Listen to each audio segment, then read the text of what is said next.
Shofar, show good. What? Greetings, hero. It is I, your friendly neighborhood rabbi, and I'm here today to talk about the shofar. The shofar is a kind of bugle made out of the horn of a ram. I say bugle because, like the instrument, the bugle, it doesn't have keys on it to change notes, but you only can change different notes by using what's called an embouchure. Your mouth.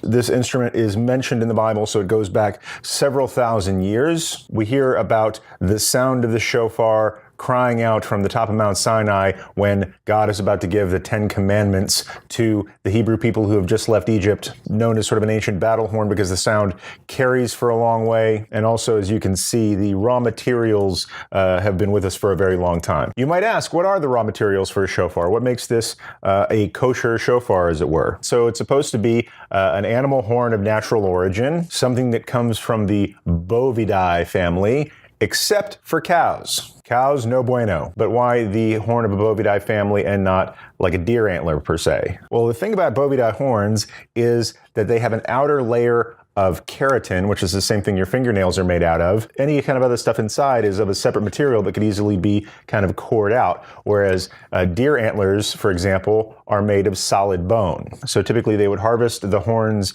of a ram. For the most part, they're ram horns. You know, if you see them in kind of a curved fashion like this, they're from a ram. You might have seen shofars that have kind of a spiral shape to them. Those are more the Yemeni variety, and they come from an animal called a kudu. Fun fact, if these are harvested from an animal that is no longer alive, the animal itself does not have to be harvested in the ritual of shechita, or how we harvest kosher animals for eating. They don't even have to be from a kosher animal, technically, just as long as it has this keratin layer that we can make a horn out of. John, are you about to put something that's not kosher in your mouth? I'm glad you asked. The rabbis decided a long time ago that we don't eat these, that it is a ritual object made for making sound and not for eating. And because it's been harvested from the animal and processed thoroughly, it's like a davar hadash. It's a new thing. It's not considered connected to that animal anymore. And as long as you don't eat it, it's fine that it's not from a kosher animal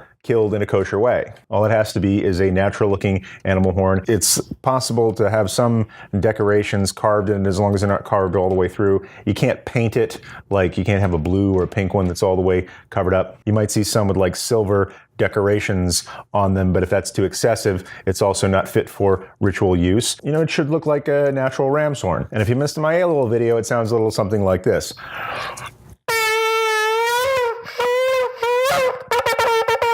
I'm terrible at this. Trust me, that sounds way better than last year. Now, why do we always blow this thing on this time of year? Fun fact, Rosh Hashanah is a biblical holiday, but the name Rosh Hashanah doesn't appear in the Torah. This particular holiday that happens on the first day of the month of Tishrei in the Torah is called Yom Truah, or the day of the sound of the trumpet, like Truah, like sounds nothing like Truah, not when I do it. So if you've ever read some archaic translation of the Bible and it says the Feast of Trumpets, it's talking about Rosh Hashanah. It got that name later when we first see it written down in the Mishnah. On yesterday's video, you also might have seen me indicate that it has a particular smell. This one actually smells like lacquer or something. Sometimes you get a fresh one that's been recently manufactured and quickly cleaned, if not thoroughly, and it smells a little rammy. So next time you see or handle a shofar, give it a little sniff and you'll see what I mean. But this one, I love this one. My good friend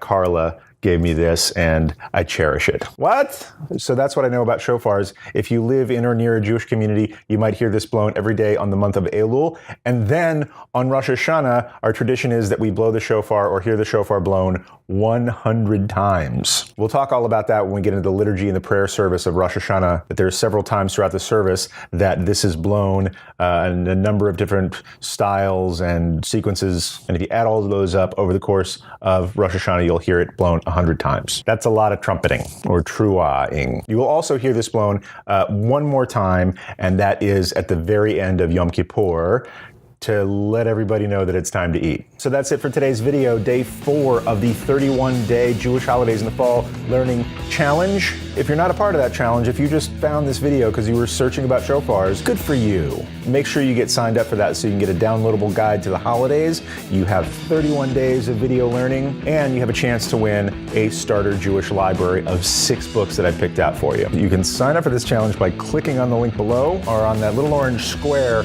over there here in the end card. Until next time, hero, peace. Shofar so terrible. What?